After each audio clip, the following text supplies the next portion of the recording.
रावण को श्री हनुमान जी की पूंछ से चिढ़ थी। बात साधारण है, लेकिन अगर देखा जाए तो पूंछ से ही क्यों चिढ़ थी। पूंछ शब्द में श्लेष है, अंग विशेष को तो पूंछ कहते ही हैं, और समाज में लौकिक प्रतिष्ठा को भी पूंछ कहते हैं। जिससे भी पूछो कि भाई इनका क्या हाल है, तो लोग प्रशंसा करने में कहते इन्हें साधारण आदमी समझते हो, इनकी बड़ी पूंछ है। कुछ लोग तो कहते हैं इनकी यहां से लेके वहां तक पूंछ है, और आदमी खुश होता है कि हमारी पूंछ है। आज देखो कई घरों के बाहर वयोवृद्ध व्यक्ति मिल जाते हैं, बड़े उदास। उनसे पूछो क्या बात है, तो पहले तो नहीं बोलते, कुछ नहीं, नहीं फिर भी क्या बताएं, बोलो। का इस घर में अब हमारी कोई पूंछ नहीं रही। बोलो, रोना भी इसी बात का है कि पूंछ नहीं रही, और प्रशंसा भी इसी बात की है कि बड़ी पूंछ है। लोग कहते हैं उनके घर गए, चाय की कौन कहे, पानी तक के लिए नहीं पूछा। और मुझे लगता है कि सारे संसार में झगड़ा ही ये पूंछ का ही है, और हम चाहते हैं कि सबसे पहले हमें पूछो, फिर किसी को पूछो, चाहे मत पूछो। और रावण को भी ये हनुमान जी की पूंछ से चिढ़ है, क्योंकि उसे लगता है कि हमारे यहाँ इनकी पूंछ, लंका में तो हमारी ही पूंछ रहनी चाहिए। लंका हमारी और पूंछ इनकी। उसे पूंछ सहनी नहीं हो रही है। अच्छा, एक बात यह है कि हमेशा हर युग का सत्य है, कभी भी किसी दुर्जन को किसी सज्जन की बढ़ती हुई पूंछ सहन नहीं होती। रावण को भी सहन नहीं हो रही है पूंछ, लेकिन एक और अद्भुत बात है, रावण इस पूंछ को जला देना चाहता है। जलने वाले तो जलाएंगे ही, जल ही रहे हैं, ईर्ष्या की आग में जलाएंगे ही। हालांकि हनुमान जी ने इस पूंछ को कुछ नहीं समझा। जब रावण बोला कि बंदर को मार डालो, राक्षस मारने दौड़े। विभीषण जी बड़े शांति पूर्वक आए और उन्होंने कहा कि अरे क्या कर रहे हो, नीति विरोध न मारिए दूता। रावण मान गया और बोला बंदर के अंग भंग कर दिए जाएं। अंग भंग करी पठइये बंदर। अब यह भी देखो कितनी अद्भुत बात है। रावण कहता है कि बंदर के अंग भंग कर दिए जाएं। श्री हनुमान जी ने सोचा कि अंग भंग की आज्ञा तो हुई है, नाम नहीं लिए गए कि कौन से अंग भंग किए जाएं। और रावण को अंग भंग करते समय कहीं अपनी बहन शूर्पणखा की याद आ गई, बंदर के नाक कान काट दो। तो हनुमान जी कितनी सुंदर बात सोचते हैं।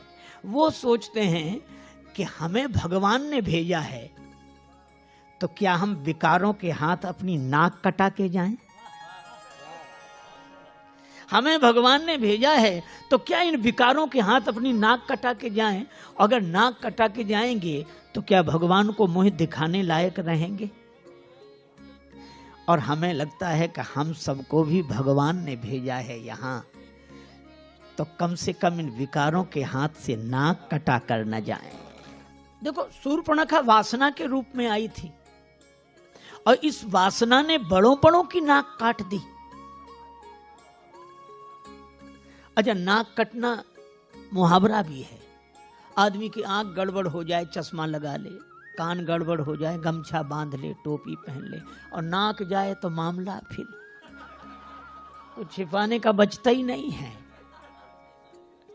अच्छा, एक और अद्भुत बात है, इन श्री राम जी, लक्ष्मण जी, जानकी जी, तीनों ने किया सत्संग।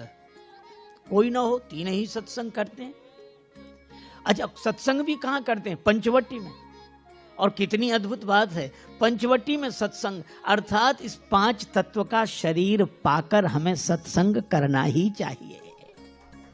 और कोई ना हो, कोई बात नहीं, लक्ष्मण जी पूछते हैं, राम जी उत्तर देते हैं, जानकी माता श्रोता हैं, तीन ही सत्संग कर रहे हैं। ज्ञान वैराग्य भक्ति का सत्संग हुआ, और सत्संग के बाद शूर्पणखा आई। ये बड़ी अटपटी बात है सत्संग के बाद शूर्पणखा, पहले आती तो समझ में आती, पर सत्संग के बाद आएगी ही, क्योंकि परीक्षा तो पढ़ाई के बाद ही आती है। सत्संगी सच्चे की कच्चे ये परीक्षा करने आई। पर धन्य है रामचरितमानस का यह प्रसंग कि इस वासना ने बड़ों बड़ों की नाक काट दी, और उस वासना को नाक कान काट के विरूपीकरण कर दिया इन सत्संगियों ने। अगर सत्संग सच्चा हो तो वासना नाक कान नहीं काट पाती, वासना ही नाक कान कटा कर जाती है। तो हनुमान जी सोचते हैं क्या हम रावण के यहां से नाक कान कटा के जाएं?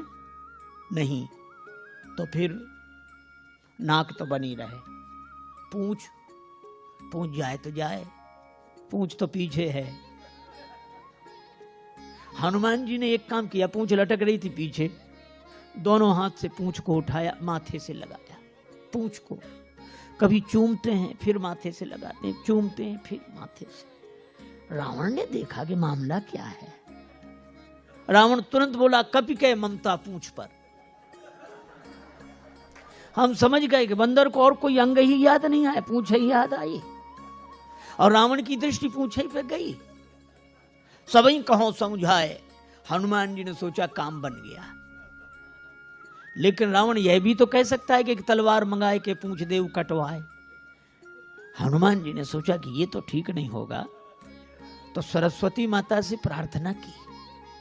क्या कुंभकर्ण की बुद्धि बदली थी, तो इसकी भी बदल दो। रावण बोला, तेल बोरी पट बांध पुनि पावक देहु लगाए। तेल में कपड़े डुबो, पूंछ में लपेटो, आग लगा दो। बचन सुनत कभी मन मुस्काना, भई सहाय सारद में जाना। सरस्वती माता ने सहायता कर दी, सरस्वती माता की कृपा। रावण बोला, तेल में कपड़े डुबो, पूंछ में लपेटो। लेकिन जहां का राजा ऐसा हो, प्रजा कोई कम है। लंका नगर निवासी बोले, तेल में क्यों, हमारे यहां घी की कोई कमी है क्या? रावण तेल में कपड़ा डुबाने की बात करता है, वो घी से शुरू करते हैं। रहा नगर बसन घृत, घी खत्म। रावण के पास आए कि घी तो खत्म है। रावण बोला, मूर्खों, घी के लिए कहा किसने था? राक्षस बोले, हम समझ रहे थे कि बंदर की पूंछ में थोड़ा बहुत लगेगा, वो तो घी तो समाप्त, और पूंछ तो बढ़ती ही जा रही है। तो क्या करें? एक काम करो, तेल बचाए, तेल में ही डुबो कपड़े। हनुमान जी के पास गए कि घी तो है नहीं, तेल ही है। हनुमान जी बोले, जैसी जिसकी श्रद्धा हो ले आओ, हमें सब स्वीकार है। श्री तुलसीदास जी महाराज कहते हैं, रहा न नगर बसन घृत तेला, और बाढ़ी पूंछ की न कपि खेला। पूंछ इतनी बढ़ी, इसका अर्थ क्या है? इसका अर्थ यही है कि जब जब कोई दुर्जन अपनी ईर्षा की आग में सज्जन की बढ़ती हुई प्रतिष्ठा की पूंछ को जलाने की चेष्टा करता है, तब तब भगवान की कृपा से वो पूंछ और बढ़ती है, प्रतिष्ठा और बढ़ती है। भगवान की कृपा, क्या बिगड़े पूंछ का? रावण कुछ सोच ही नहीं पा रहा। हनुमान जी ने सोचा कि एक बार नगर घूम के देख लेते तो ठीक था, क्योंकि हमारी पूंछ जलाने के लिए घर घर से सहयोग हुआ। सबने चंदा दिया है, किसी ने घी, किसी ने तेल, किसी ने कपड़ा।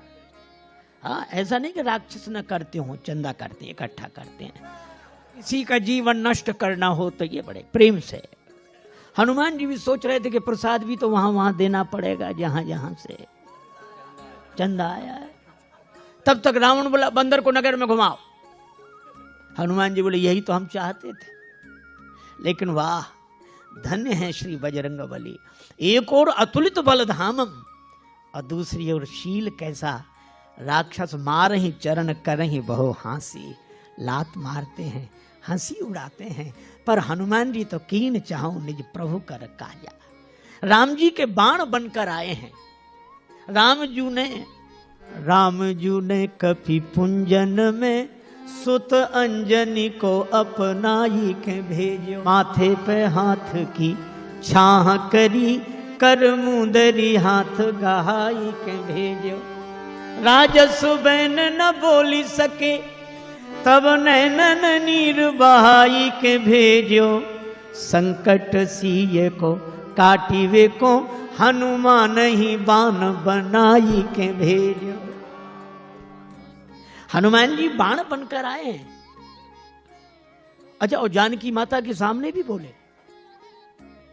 जानकी माता के सामने हनुमान जी ने यही कहा। माता ने जब हनुमान जी को देखा कि प्रभु ने मुझे भुला दिया, हनुमान जी बोले माता प्रभु आपको भुला ही नहीं सकते। क्या प्रमाण है कि भुला दिया?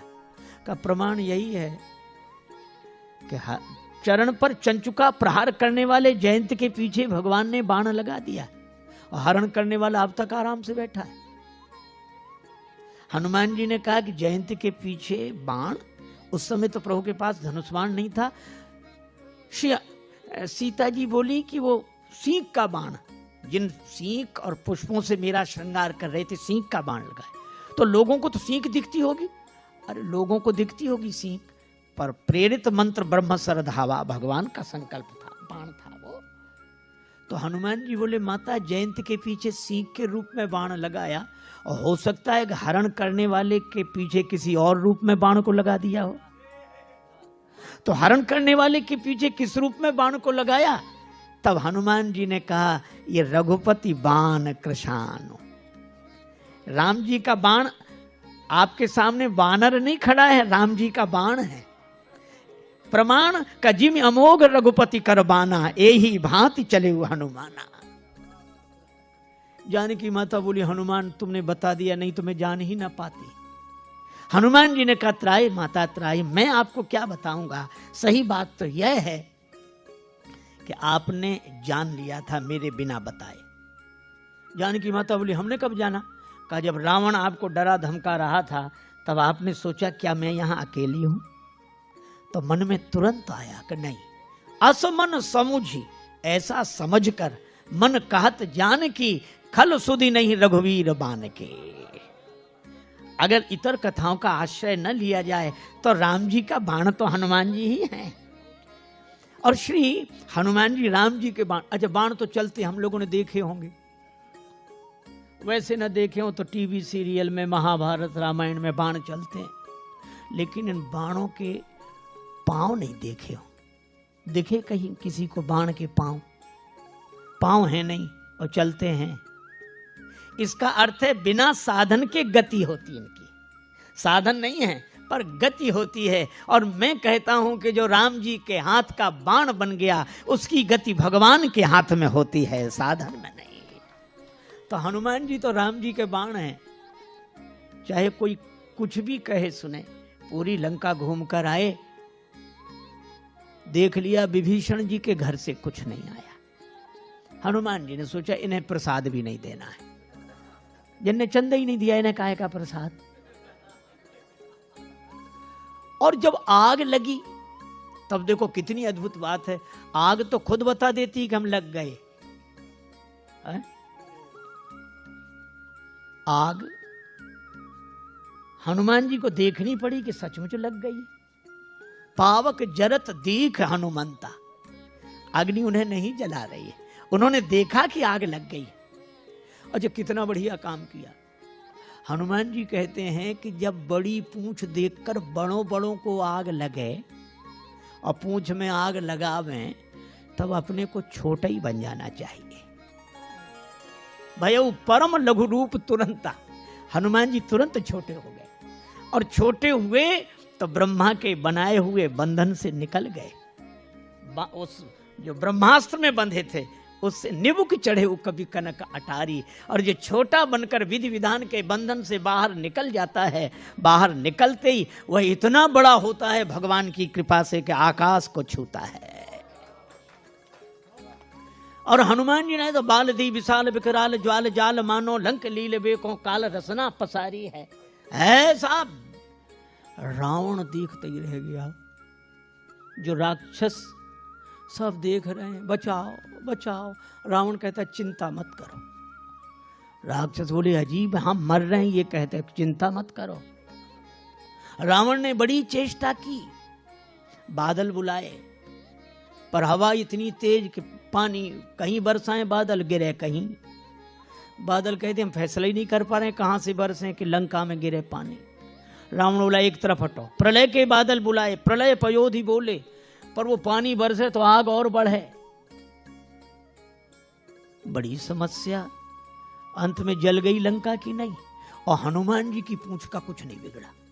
मैं भी कहता हूं कितनी भी आग लगी दिखाई दे, विरोध की आग, वो विरोध की आग नहीं है। आपने देखा होगा हाथी जब चलता है झूमते हुए चलता है, भगवान हाथी की तरह। लेकिन एक हाथी किसी गांव में आ जाए तो गांव भर के वयोवृद्ध श्रद्धालु हाथ जोड़कर खड़े हो जाते हैं। अब क्या कहते हैं छोटे बच्चों, हाथ जोड़ो, गणेश जी हैं। गणेश जी के हाथ जोड़े जाते हैं, गणेश जी के भाव से हाथी के हाथ जोड़े जाते हैं। शायद कोई पशु ऐसा हो जिसके इतने हाथ जोड़े जाते हो जितने हाथी के। लेकिन दूसरी विडंबना भी है। ये तो सही है कि सबसे ज्यादा हाथ हाथी के जोड़े जाते हैं, पर विडंबना ये है कि जितने भौंकने वाले इसके पीछे पड़ते हैं, शायद किसी के पीछे पड़ते हो। ये स्वाभाविक नियम है, जिसकी स्तुति होगी उसी की निंदा होगी। जिसके सामने लोग हाथ जोड़े खड़े होंगे, भौंकने वाले उसी के पीछे पड़े होंगे, स्वाभाविक नियम। अच्छा, लेकिन एक अद्भुत बात, मैं कई बार सोचता हूं कि कुत्तों को हाथी से क्या तकलीफ, काहे को भौंकते हैं ये।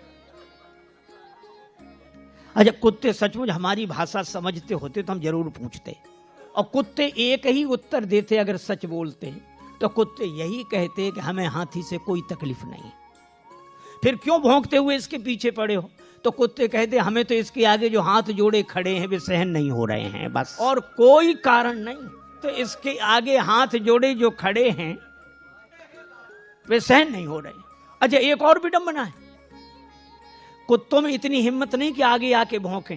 ते कभी आगे आके भौंकते नहीं और पीछे भौंकना बंद करते नहीं, लेकिन इसके बाद भी हाथी की चाल में मस्ती रहती है कि झूमते हुए हाथी की तरह सहज ही चले सकल जग स्वामी, मनहु मंजुवर कुंजर गामी, है हाथी की तरह। क्यों? हाथी की एक विशेषता है, वो हाथ जोड़ने वालों के पास ठहरता नहीं है और भौंकने वालों की ओर मुड़कर देखता नहीं है। और मुझे तो हर युग से यही दृश्य दिखाई पड़ता रहा लोगों को, और आज भी हमें वही दृश्य दिखाई देता है। हाथ जोड़े लोग खड़े हैं, भौंकने वाले पीछे पड़े हैं, पर भगवान का भक्त मस्त हाथ गजराज की तरह झूमता हुआ भगवान के भरोसे चल रहा है, और इसीलिए मस्ती है। देखो, श्री हनुमान जी की पूंछ का कुछ नहीं बिगड़ा। ये लंका बिगड़ गई, सोने की लंका बिगड़ गई, पर हनुमान जी की पूंछ का क्यों नहीं बिगड़ा? केवल एक बात, जानकी माता ने पूछा, हनुमान बड़ी अद्भुत पूंछ है, लंका जला के भी नहीं जली, कौन सा जादू है हनुमान तुम्हारी पूंछ में? हनुमान जी ने कहा कि माता, हृदय में आगे राम जी, हृदय में आगे राम जी हैं और पीछे मेरी पूंछ है, तो अर्थ इतना ही सा है, वानर को कौन पूछता? राम जी आगे हैं और राम जी के कारण ही मेरी पूंछ है, और जिस पूंछ के आगे भगवान हृदय में विराजमान हो उसे पूंछ के पीछे नहीं पड़ना पड़ता, पूंछ उसके पीछे पड़ जाती है। और इसीलिए हनुमान जी की यह पूंछ की महिमा है, जिसका रावण कभी कुछ नहीं बिगाड़ सका।